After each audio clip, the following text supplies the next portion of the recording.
পরিস্থিতি বিবেচনা করে পে কমিশন চিকিৎসা ভাতা উল্লেখযোগ্য হারে বৃদ্ধির জন্য একটি যুগান্তকারী সুপারিশ করেছে। প্রিয় সরকারি চাকরিজীবী ভাই ও বোনেরা, আজকের সকালের আপডেট নিউজে আপনাদের স্বাগত। যারা আমাদের চ্যানেলে নতুন তারা এখনই চ্যানেলটি সাবস্ক্রাইব করুন, আর হ্যাঁ, অবশ্যই কমেন্ট করে জানাবেন আপনারা কে কোন জেলা থেকে আমাদের ভিডিওটি দেখছেন। তবে চলুন কথা না বাড়িয়ে আজকের সর্বশেষ সংবাদটি জেনে নিন। একজন অবসরপ্রাপ্ত প্রবীণ মানুষ তার সামান্য পেনশনের টাকার প্রায় সবটুকুই ব্যয় করে ফেলেন উচ্চ রক্তচাপ, ডায়াবেটিস, অ্যাজমা বা হার্টের মতো দীর্ঘমেয়াদী রোগের ওষুধের পেছনে। ফলে পরিবারের অন্য খরচের জন্য তাদের কাছে আর কিছুই অবশিষ্ট থাকে না। বর্তমানে চিকিৎসা ভাতা হিসেবে যে ১৫০০ টাকা দেওয়া হয় তা বর্তমান চিকিৎসা ব্যয়ের তুলনায় একেবারেই নগণ্য বলা চলে।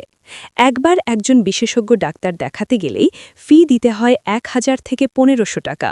এরপর রয়েছে বিভিন্ন প্যাথোলজিক্যাল টেস্ট এবং প্রতিনিয়ত দাম বাড়তে থাকা জীবন রক্ষাকারী ওষুধের বিপুল খরচ। এই অমানবিক এবং নির্মম পরিস্থিতি বিবেচনা করে পে কমিশন চিকিৎসা ভাতা উল্লেখযোগ্য হারে বৃদ্ধির জন্য একটি যুগান্তকারী সুপারিশ করেছে। কমিশনের প্রস্তাবনায় বলা হয়েছে ৬৫ বছরের কম বয়সী পেনশনভোগীদের জন্য মাসিক চিকিৎসা ভাতা ১৫০০ টাকা থেকে বাড়িয়ে ৩৫০০ টাকা করা হোক এবং ৬৫ বছরের বেশি বয়সী প্রবীণদের জন্য এই ভাতা ৫,০০০ টাকা করার প্রস্তাব করা হয়েছে।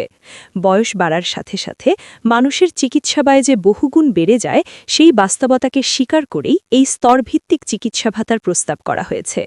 পাশাপাশি গুরুতর এবং ব্যয়বহুল রোগ যেমন cancer, kidney dialysis, brain stroke বা হার্ট বাইপাস সার্জারির ক্ষেত্রে অবসরপ্রাপ্ত কর্মচারীদের জন্য একটি বিশেষ স্বাস্থ্য সুরক্ষা তহবিল গঠনের কথাও সুপারিশে অন্তর্ভুক্ত করা হয়েছে। এই তহবিল থেকে তারা প্রয়োজন অনুযায়ী বড় অঙ্কের আর্থিক সহায়তা পাবেন, যাতে টাকার অভাবে কোনো প্রবীণ নাগরিকের চিকিৎসা মাঝপথে থেমে না যায়। পেনশনভোগীদের পাশাপাশি কর্মরত সরকারি চাকরিজীবীদের জন্য এবারের পে কমিশনে এক বিশাল পরিবর্তনের রূপরেখা তুলে ধরা হয়েছে। বর্তমানে দ্রব্যমূল্যের যে লাগামহীন এবং আকাশছোঁয়া অবস্থা, তাতে পূর্বের স্কেলে একজন সাধারণ ও নিম্ন আয়ের কর্মচারীর জীবন ধারণ প্রায় অসম্ভব হয়ে দাঁড়িয়েছে। বিশেষ করে ১১ থেকে ২০ গ্রেডের কর্মচারীরা, যারা সরকারি সেবা খাতের মূল চালিকা শক্তি, তারা সবচেয়ে বেশি মানবেতন জীবনযাপন করছেন।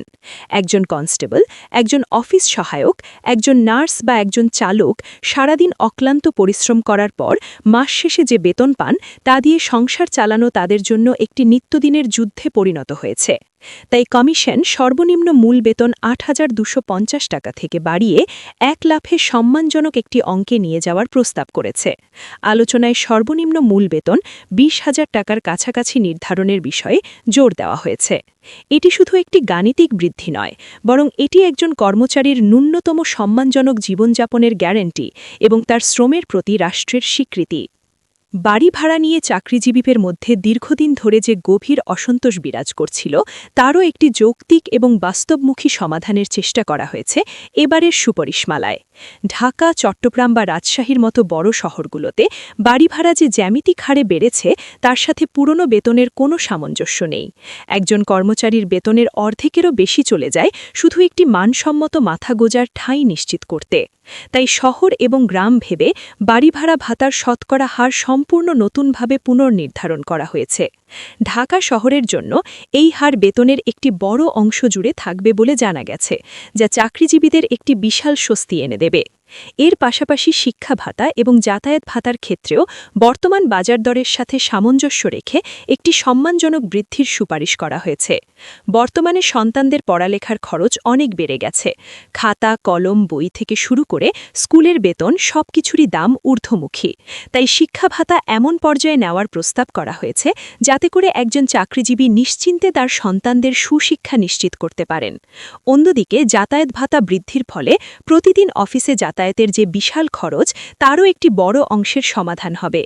নারীদের জন্য বিশেষ যাতায়াত সুবিধা এবং মাতৃত্বকালীন ছুটির পাশাপাশি ডে কেয়ার সেন্টারের ভাতা নিয়েও কমিশনে ইতিবাচক আলোচনা হয়েছে।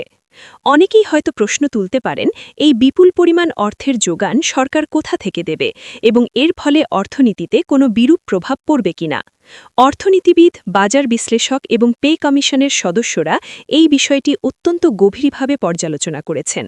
তারা মনে করেন, রাষ্ট্রের প্রশাসনিক কাঠামোকে দৃষ্টিনির্মুক্ত, স্বচ্ছ, গতিশীল এবং জবাবদিহিমূলক করতে হলে কর্মচারীদের আর্থিক ও সামাজিক নিরাপত্তা নিশ্চিত করার কোনো বিকল্প নেই।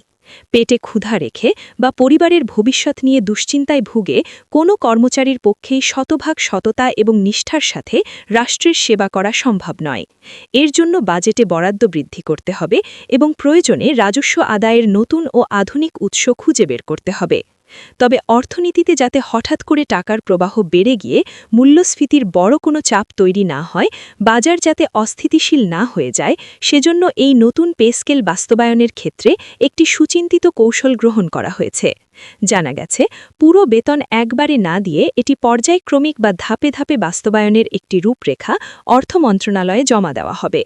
প্রথম ধাপে মূল বেতন এবং জরুরি ভাতাগুলো সমন্বয় করা হতে পারে এবং পরবর্তী ধাপগুলোতে অন্যান্য সুবিধাগুলো যুক্ত করা হবে। এই কৌশলের ফলে বাজারের উপর হঠাৎ করে কোনো নেতিবাচক প্রভাব পড়বে না এবং ব্যবসায়ীরাও জিনিসপত্রের দাম অন্যায্যভাবে বাড়ানোর সুযোগ পাবেন না। সব মিলিয়ে আজকের এই দিনটি বাংলাদেশের লাখ লাখ সরকারি চাকরিজীবী সমাজ এবং তাদের পরিবারের সদস্যদের জন্য একটি অত্যন্ত গুরুত্বপূর্ণ ও মাহেন্দ্রক্ষণ। দীর্ঘদিনের প্রতীক্ষা, হতাশা এবং অনিশ্চয়তার পর তারা এমন একটি খবর পেলেন যা তাদের চোখে নতুন স্বপ্ন বুনতে সাহায্য করবে। মন্ত্রিপরিষদ বিভাগের সম্মেলন কক্ষ থেকে বেরিয়ে আসা এই যুগান্তকারী সুপারিশমালা এখন অর্থ মন্ত্রণালয়ের চূড়ান্ত নিরীক্ষা এবং মাননীয় প্রধানমন্ত্রীর অনুমোদনের অপেক্ষায় রয়েছে। সবকিছু ঠিক থাকলে আশা করা হচ্ছে আসন্ন জাতীয় বাজেটে এর সুস্পষ্ট প্রতিফলন ঘটবে এবং নতুন অর্থবছর অর্থাৎ জুলাই মাস থেকেই এই নতুন পে স্কেলের সুবিধাগুলো পর্যায়ক্রমে কার্যকর হওয়া শুরু হবে।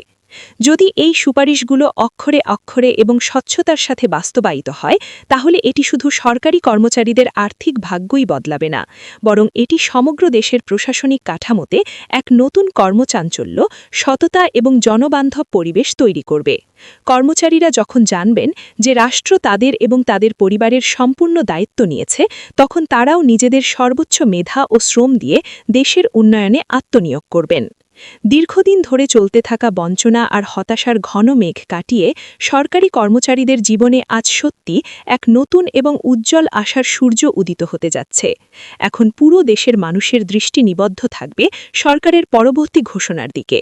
কবে এবং কিভাবে এই ঐতিহাসিক সিদ্ধান্ত বাস্তবে রূপ নেয় এবং সাধারণ মানুষের মুখে হাসি ফোটায়। ভিডিওটি খুবই জরুরি, তাই দয়া করে সবার সাথে ভিডিওটি শেয়ার করতে ভুলবেন না। আর নতুন ভিডিও আপডেট পেতে এখনই চ্যানেলটি সাবস্ক্রাইব করুন।